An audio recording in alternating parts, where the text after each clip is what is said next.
Mungkinkah Amerika Serikat menggoyahkan dominasi China di bidang tanah jarang? Setelah sekian banyak penindasan dan blokade Amerika Serikat terhadap China, China akhirnya memberikan balasan sanksi timbal balik kepada Paman Sam. Namun Amerika Serikat yang telah termanjakan sendiri mulai meminta 27 negara Uni Eropa untuk mengepung dan mengisolasikan China dalam hal pasokan mineral baru-baru ini. Jadi, apa dampak larangan ekspor logam tanah jarang China terhadap Amerika Serikat?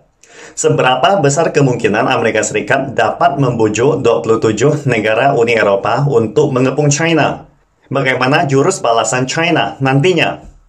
Seperti diketahui, produksi tanah jarang China menempati urutan pertama di dunia. Dengan membatasi ekspor tanah jarang, pasti akan menyakitkan perkembangan industri militer Amerika Serikat. Rare earth merupakan salah satu bagian terpenting dari banyak produk industri. Misalnya di bidang petrokimia, tanah jarang dapat membantu minyak retak dengan cepat. Di bidang metalurgi, dengan menambahkan tanah jarang ke baja dapat meningkatkan ketangguhan baja. Akibatnya, sebagai negara industri besar, Amerika Serikat memiliki permintaan yang sangat besar untuk tanah jarang. Dan lebih dari 80% harus diimpor dari China. Larangan ekspor tanah jarang tidak diragukan lagi merupakan sambaran petir bagi industri Paman Sam. Pada saat yang sama, kehidupan sehari-hari masyarakat Amerika juga akan sangat terpengaruh. Selain aplikasi industri, tanah jarang juga banyak digunakan untuk ponsel, kendaraan listrik, maupun laptop komputer. Tanpa tanah jarang, maka kinerja dan daya saing internasional Amerika Serikat akan turun secara signifikan. Sampai Elon Musk mengatakan, semoga motor penggerak magnet permanen generasi berikutnya tidak akan lagi mengandalkan bahan tanah jarang. Artinya, Tesla berusaha menghilangkan ketergantungannya pada tanah jarang China. Sebagai seorang bisnismen, pandangan ke depan terhadap pasar masa depan memang patut dipuji. Tetapi kenyataannya sangatlah kurang memungkinkan Amerika Serikat dapat sepenuhnya menyingkirkan ketergantungannya terhadap rare earth. Terutama sistem industri militer Amerika Serikat akan mengalami pukulan berat. Karena banyak senjata canggih memerlukan tanah jarang untuk meningkatkan kinerja persenjataan. Misalnya, jet tempur F-35 yang diproduksi oleh Lockheed Martin memerlukan tanah jarang untuk komponen utama sistem power dan magnetnya.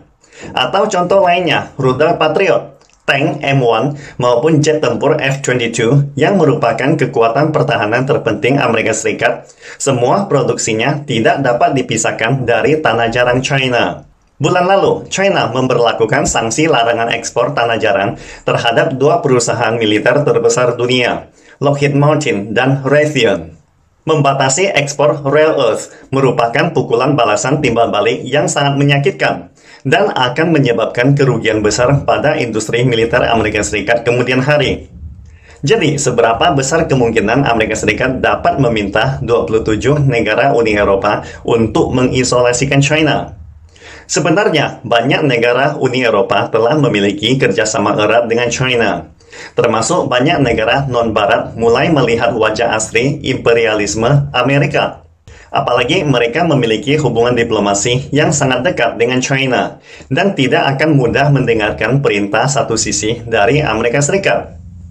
Kekuatan ekonomi Eropa seperti Prancis dan Jerman juga memiliki kerjasama ekonomi dan perdagangan yang sangat erat dengan China. Kemungkinan besar mereka tidak akan berani menantang China. Akibatnya bakalan menjadi kendala terbesar bagi pemerintahan Biden untuk menyingkirkan China dari rantai pasokan mineral global. Amerika Serikat dan Uni Eropa telah menjadi saingan dagang bebuyutan. Jika mengikuti Amerika memberikan sanksi terhadap China, hanya akan semakin memperluas kontradiksi mereka. Bahkan tanpa China, hubungan antara Amerika Serikat dan Uni Eropa tidak sekuat yang terlihat di permukaan. Undang-Undang Pengurangan Inflasi 2022 Amerika Serikat berusaha meningkatkan daya saing inti perusahaan Amerika dengan mensubsidi perusahaan lokal seperti kendaraan listrik, mineral, dan energi bersih. Undang-undang semacam ini tidaklah adil, karena telah menghancurkan peluang bagi semua perusahaan asing untuk bersaing secara sehat di Amerika Serikat. yang berakibat ketidakpuasan banyak negara Uni Eropa. Kali ini, Amerika Serikat ingin menyatukan Uni Eropa mengepung China. Pasti akan mengorbankan kepentingan negara-negara Eropa, sehingga kedua belah pihak sulit mencapai kesepakatan melawan China. Apalagi, China memiliki teknologi rantai industri pemrosesan tanah jarang paling lengkap dan paling maju di dunia, sehingga niat jahat Amerika Serikat tidak mudah terlampiaskan. Rantai industri, pertambangan, dan teknologi pengolahan sumber daya tanah jarang China termaju di dunia. Masing-masing menempati 60% dan 90% dari total dunia. Mineral tanah jarang dari banyak negara harus diangkut ke China untuk diproses. Bila Amerika Serikat ingin menyingkirkan rantai pasokan tanah jarang China, berarti mereka perlu menghabiskan lebih banyak waktu, sumber daya, dan energi untuk membangun rantai industri mereka sendiri, di mana waktu dan uang yang dihabiskan di dalamnya jauh di luar imajinasi Anda. Secara umum, kecil kemungkinan negara-negara Eropa akan mengikuti gagasan jahat Amerika Serikat untuk blokade China dalam rantai pasokan mineral. Lalu, bagaimana jurus China menghadapi persaingan tidak sehat ini? Amerika Serikat ingin menendang China keluar dari rantai pasokan mineral dikarenakan ingin memaksa China menurunkan harga sumber daya tanah jarang dan memperluas ekspor untuknya. Tetapi Amerika Serikat mungkin salah perhitungan kali ini.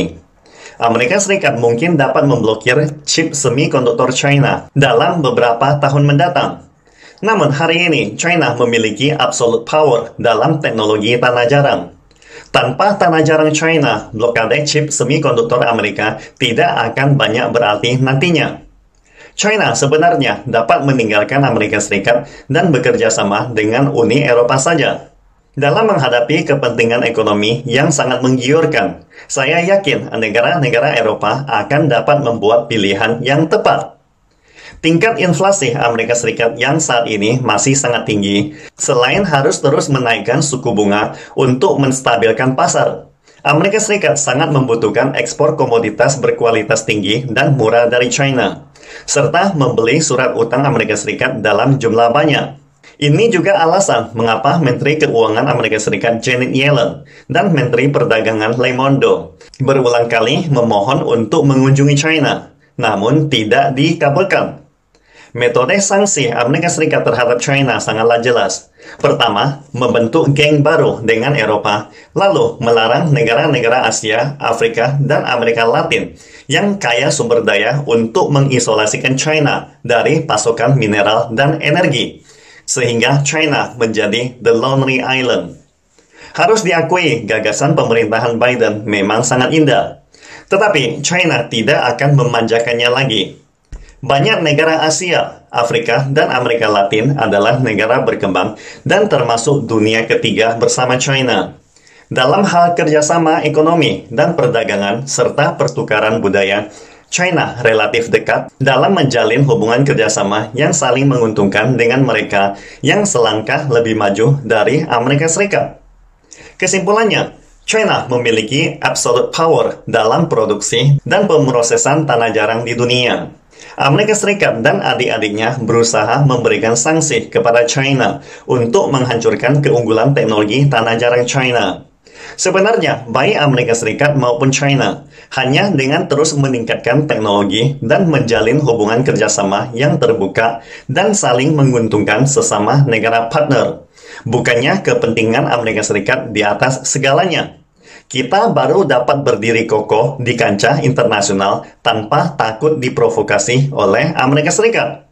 Pastikan Anda subscribe dan follow akun ini supaya senantiasa mendapatkan info terbaru tentang teknologi terkini AI berkaitan. Salam Indonesia Maju!